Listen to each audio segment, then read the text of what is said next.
አንድ ደሃ ሰውዬ እድሜ ልኩን ለፍቶ ያጠራቀመውን ሁሉ አፍስሶ ለብዙ ዓመታት ቤት ሲሰራ ይቆይና ያጠናቅቀዋል።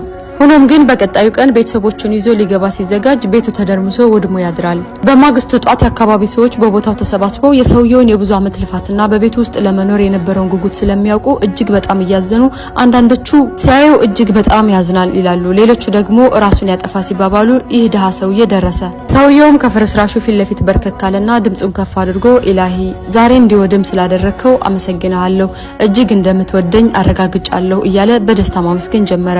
ያዝናን ወይም ራሱን ያጠፋል ብለው ሲጨነቁ በደስታ ተሞልቶ ሲያመሰግን ያዩት የአካባቢ ሰዎች ለምንድነው በደስታ ተሞልተህ የምታመሰግነው ብለው ጥያቄ ያቀረቡለት። እንዴ የወደመው እኮ ከልጅነት እስከ ሽምግልና ያጠራቀምከውን ገንዘብ ብዙ ጉልበትና ጊዜ አፍስሰህ የሰራው ቤትህ ነው ለምንድነው ብለው ጠየቁት። አመስጋኙ ደሃው ሰውዬም በደስታ እንደተሞላ እንዲህ አላቸው፣ አያችሁ ወገኖች አስባችሁታል? ይህ ውድመት ነገ ማታ ከገባንበት በኋላ ቢከሰት ኑሮ ምን እንደሚፈጠር አስባችሁታል? እናም አላህ እኔና ቤተሰቦችን ስላተረፈን በእኛ የመጣን በገንዘብ ስላሳለፈ ለዛ ነው ያመሰገንኩትኝ። አልሐምዱሊላህ ረቢል ዓለሚን አለ ሰውየው። ስንቶቻችንን በጠፋው ነገር ጌታችንን የምናመሰግነው? አላህ አንድን ነገር ከኛ የሚያርቀው ስለማይጠቅመን እንጂ ቢጠቅመን ኑሮማ ባላረቀው ነበር።